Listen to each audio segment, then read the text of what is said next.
మనము చాలా సార్లు ఎక్కువ అని ఫీల్ అవుతుంటాం. ఈ ఎక్కువ అనే దానికి కొన్ని అవధులుంటాయి. ఏంటంటే, ఇప్పుడు ఆర్థిక పరంగా గానీ, శారీరకంగా ఆరోగ్యంగా గానీ, మాట విధానంలో గానీ, వీటన్నిటిలో కూడా ఎక్కువ అని మనం అనుకుంటాం. ఈ ఎక్కువ అనేది ఎప్పుడు గూడా మన మనసుకు అనిపించిందంటే ప్రమాదమే. మనకున్న దాన్ని చూసుకొని తృప్తి పడాలే తప్ప, ఎక్కువ అనుకోవడం ఎందుకు ప్రమాదం? చూడండి, గాలి ఉంది. ఎక్కువ పీల్చుకున్నామనుకో ఏమవుతుంది? మంచిదే.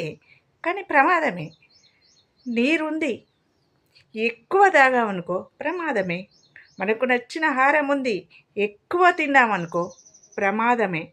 మరి ఆస్తి, ఐశ్వర్యం, సంపద ఇట్లా పోతే అందము ఇవన్నీ కూడా ఎక్కువైతే ప్రమాదమే కదా!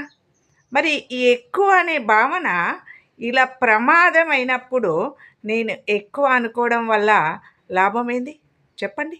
ఆస్తి ఎక్కువైతే ఏం చేయాలో, ఏమొద్దో, దేంట్లో పెట్టి నష్టపోవడము, లేకపోతే దాన్ని చూస్తూ నువ్వు విలాసాలకు అలవాటు పడడము, అనారోగ్యం పాలవ్వడము, ఈ కారణం ఏంటి? ఎక్కువ అవ్వడం వల్ల.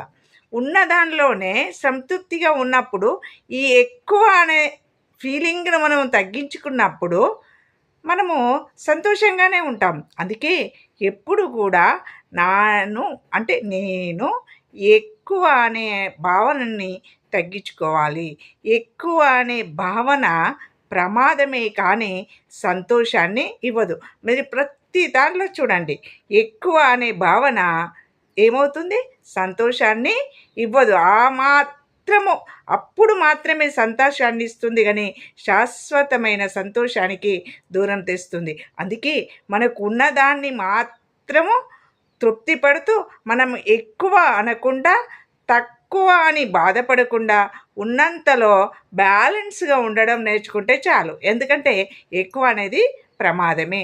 తక్కువ అని బాధపడ్డా కూడా ప్రమాదమే. అందుకే బ్యాలెన్స్‌లో ఉండడము అన్నిటికీ శ్రేయస్కరం.